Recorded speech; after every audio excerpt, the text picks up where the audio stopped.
लाडकी बहीण योजना आज आहे 26 जानेवारी.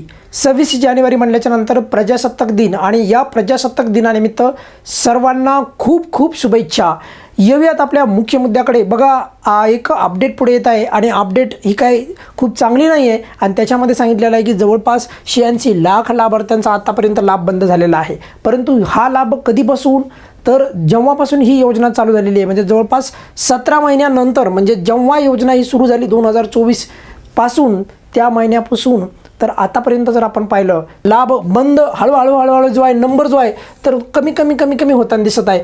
पूर्वी एकूण जो लाभ वितरित व्हायचा लाभार्थ्यांना तर त्याची संख्या होती बघा 2,43,00,000. बघा, 2,43,00,000 लाभार्थ्यांची संख्या होती. आता जर आपण का लाभार्थ्यांची संख्या पाहिलं तर द हिंदूमध्ये पण एक आर्टिकल आलं होतं बघा त्याच्यावर, आणि त्याच्यामध्ये सांगितलेलं आहे बघा 1.57 crore continue to receive aid. म्हणजे सध्याचं जर पाहिलं त्यांच्या मते तर 1,57,00,000 लाभार्थ्यांनाच लाभ मिळाला आहे असं त्यांचं म्हणणं आहे. परंतु सरकाराकडून कोणत्याही प्रकारचं यावर स्पष्टीकरण आलं नाही. त्यामुळे एकदा सरकारने पण सांगा की यावेळेस किती लाख लाभार्थ्यांना, किती कोटी लाभार्थ्यांना लाभ दिलेला आहे. कदाचित यावेळेस असं तर नाही ना की प्रचंड खूप मोठा कमी संख्या असल्यामुळे सरकार तो आकडा सांगत नाही, तर तो आकडा सांगा. हळूहळू लाडक्या बहिणींची संख्या फक्त कमी करीत नेऊ नका, कारण की तो लाभ त्या लाडक्या बहिणींसाठी अत्यंत महत्त्वाचा आहे.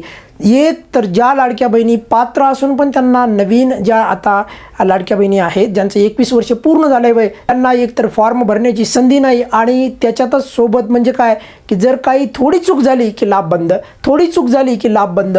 खरं तर माझ्या मते सर्व लाडक्या बहिणीने एकजुटीने त्यांचा न्याय, त्यांचा हक्क मागितलाच पाहिजे, त्यांना न्याय त्यांनी मिळवून दिलाच पाहिजे. तर त्यासाठी सर्व लाडक्या बहिणींनी स्वतःहून पण पुढाकार घेणं अत्यंत गरजेचं आहे. कशासाठी? जर तुमचा विनाकारण पात्र असून जर लाभ बंद होत असेल तर म्हणतो आहे मी. आणि आता तसंच झालेलं दिसत आहे. बघा ना, इथे लिहिलं आहे स्पष्टपणे. हे बघा काय लिहिलं आहे की Maharashtra government announced to carry out physical verification. Physical म्हणजे काय? अंगणवाडी सेविकेच्याद्वारे जे काही पडताळणी चालू आहे ना, आणि त्याच्यामध्ये पण काय जे कधी चालू होणार, कुठे चालू होणार, का ह्या जिल्ह्यात चालू आहे का, त्या तालुक्यात चालू आहे का, यावर एकदा जसं राज्याच्या महिला बालविकास मंत्री यांनी सांगितलं ना की आम्ही अंगणवाडी सेविकेला निर्देश देणार आहोत, पण ते निर्देश त्याचा टाईम फ्रेम जर दिला तर त्या अंगणवाडी सेविकेला पण कळेल, त्या गावामधल्या त्या लाभार्थीला बी कळेल, ज्या लाभार्थीची ई-के-वाय-सी चुकली आहे तिला बी कळेल की आता माझं ई-के-वाय-सी दुरुस्तीची प्रक्रिया चालू आहे या टायमामध्ये. तर ते काही स्पष्टताच नाही आहे. तर ते पारदर्शकता या योजनेमध्ये खूप कमी व्हायली दिवसांदिवस असं म्हणलं तरी काय हरकत नाही. एकेकाळी 2,43,00,000 लाभार्थ्यांना लाभ मिळत होता. आता तो लाभ जवळपास मला 1,57,00,000 लाभार्थ्यांना मिळत आहे. असं आता हे खरं तर सरकाराकडून याचं स्पष्टीकरण आलेलं नाही. आणि 24 लाख लाभार्थ्यांना जे आहे बघा यावेळेस ई-के-वाय-सी चुकल्यामुळे त्यांचा लाभ जो आहे बंद करण्यात आलेला आहे. किती किरकोळ कारण होतं. आणि परत वरून जे आहे यांची भूमिका अशी आहे की आम्ही लाडक्या बहिणींच्या बाजूने आहेत. जर तुम्ही लाडक्या बहिणींच्या बाजूने असाल तर एवढ्या मोठ्या प्रमाणामध्ये लाडक्या बहिणींना जे आहे आता बघतो आपण वेगवेगळ्या ठिकाणी लाडक्या बहिणी ज्या आहेत त्यांच्या न्यायासाठी, हक्कासाठी जे आहेत वेगवेगळ्या पद्धतीने त्यांच्या पद्धतीने न्याय मागत आहेत आणि त्या लाडक्या बहिणींची किती तारंबळ उडत आहे. अशा पद्धतीने लाडकी बहिणी योजनेचे जे नियोजन किंवा अंमलबजावणी होणार आहे का, या योजनेच्या संदर्भात प्रचंड खूप काही अशा गोष्टी आहेत. के-वाय-सीच्या संदर्भात त्या लाडक्या बहिणींना जे आहे वेगवेगळ्या प्रकारचे प्रश्न विचारून त्यांचे अर्ज चुकवले. आता साहजिकच आहे काय लाडक्या बहिणींना जे आहे के-वाय-सी करताना अडचणी आल्या, त्यामुळे लाखो लाडक्या बहिणींचा लाभ थांबला. त्यापूर्वी पण जून जुलैमध्ये पण असंच झालं. रेशन कार्डमुळे 26 लाख फॉर्म जवळपास पेंडिंग ठेवले, पण नंतर त्यांना अपडेट करण्यात आलं. त्याच्यामध्ये पण पेंडिंग त्यांचा लाभ होता जून जुलै ऑगस्टचा, तो दिला नाही. यावेळेस पण तसंच झालं आहे. नोव्हेंबरपासून हप्ते पेंडिंग पाडले आहेत. नोव्हेंबर, डिसेंबर, आताचा जानेवारी हे पण हप्ते मिळणार नाहीत जवळपास असं दिसत आहे. तर त्यामुळे नेमकं काय चालू आहे या योजनेच्या संदर्भात, त्या लाभार्थी लाडक्या बहिणीला एकदा जर लाभ चालू झाला आणि जर ती लाडकी बहीण पात्र असेल तर त्या लाडक्या बहिणीला तेवढा विश्वास असला पाहिजे की माझा लाभ मी पात्र आहे, जोपर्यंत योजना आहे तोपर्यंत चालू राहील, कोणी बंद करणार नाही. पण आता असं होताना दिसत नाही. अचानक काहीतरी मदतच येते के-वाय-सी, अचानकच काही दुसरं कारण येतं आणि ती लाडकी बहीण अंगणवाडी सेविकाकडे जाते, ती लाडकी बहीण महिला बालविकास अधिकारी कार्यालयाकडे जाते, काय फायदा होत नाही. तर त्यामुळे आम्हाला वरून आदेश आला नाही असं किती दिवस चालणार. तर यामुळे एक तर पोर्टल चालू करा आणि विनाकारण पात्र लाभार्थ्यांचे लाभ बंद करू नका. आणि सर्वात महत्त्वाचं म्हणजे जो हा 86 लाख म्हणजे लाभार्थ्यांचा जो काही आकडा येतो आहे की 86 लाख लाभार्थ्यांना 17 महिन्यामध्ये मागच्या त्यांचा लाभ बंद करण्यात आलेला, यावर सरकारचं आणखी स्पष्टीकरण आलेलं नाही.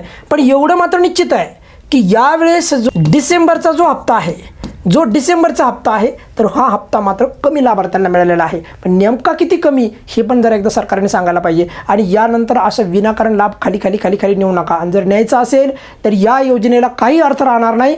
त्या लाडक्या बहिणीचं या 1500 रुपयामधून प्रचंड वेगवेगळे नियोजन आहेत. काही लाडक्या बहिणींनी या 1500 रुपयासाठी या 1500 रुपयामधून बचत गट चालू केले आहेत. काही लाडक्या बहिणींनी याच्यातनं त्यांच्या मुलाबाळांचे शिक्षण होत आहे. काही लाडक्या बहिणी आरोग्यासाठी म्हणजे त्यांना उपयोगी औषधे खरेदी करण्यासाठी वापरत आहेत. काही लाडक्या बहिणी याच्यातनं छोटे छोटे व्यवसाय उभे करत आहेत. त्यामुळे सरकारने पण त्या लाडक्या बहिणीचा पात्र असताना विनाकारण छोट्याशा किरकोळ कारणामुळे लाभ बंद होणार नाही याची काळजी घेतली पाहिजे.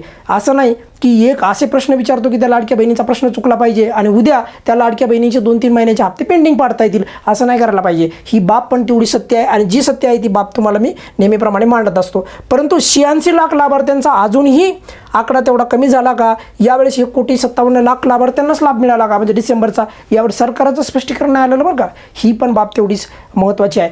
नेहमीप्रमाणे पाहिलं सरकार लाडक्या बहिणीच्या बाजूने उभे आहे ठामपणे. ही बाब नाकारता येणार नाही. परंतु मग यावेळेस या KYCमध्ये किंवा या नियोजनामध्ये या योजनेच्या म्हणजे जर एखाद्या लाडक्या बहिणीचा अपात्र झाला असेल फॉर्म तर पात्र करण्याच्या प्रक्रियेमध्ये कोणत्याच प्रकारचे जे आहे नियोजन आपल्याला दिसत नाही. ही बाब पण तेवढी सत्य आहे. कारण की 181 नंबरला जर कॉल केला तर त्यांनी काय लगेच तुमचा प्रश्न सुटत नाही आणि सुटला तर अपात्र झालेली लाडकी बहीण काही कारणानिमित्त पात्र होत नाही. ही पण बाब तेवढीच सत्य आहे. त्यामुळे KYCसाठी पोर्टल चालू करा आणि छोटे मोठे जे प्रश्न आहेत तर त्या लाडक्या बहिणीला कधी पण नेहमी जर अपात्र झाले तर त्याचे अपात्रतेचं कारण समजायला पाहिजे आणि त्यासाठी पुढे पात्र होण्यासाठी काय करायला पाहिजे याही गोष्टी तेवढ्या स्पष्ट दिसल्या पाहिजे. तरच त्या लाडक्या बहिणीचा या योजनेवरचा विश्वास वाढेल. या व्हिडिओमध्ये आपण इथेच थांबूयात. बघा, सर्व लाडक्या बहिणींनी माझ्या मते त्यांचा न्याय किंवा तुमचा जो काही लाभ आहे तो चालू राहणार यासाठी म्हणजे तुम्ही पात्र असताना म्हणतोय मी तर नक्कीच तुमचा हक्क तुम्ही उठवला पाहिजे. तो मुद्दा तुम्ही मांडलाच पाहिजे या मताचा मी आहे. या व्हिडिओमध्ये आपण इथेच थांबूयात. बघा, काही अडचण असेल तर व्हिडिओच्या खाली कमेंट्समध्ये विचारू शकता. धन्यवाद.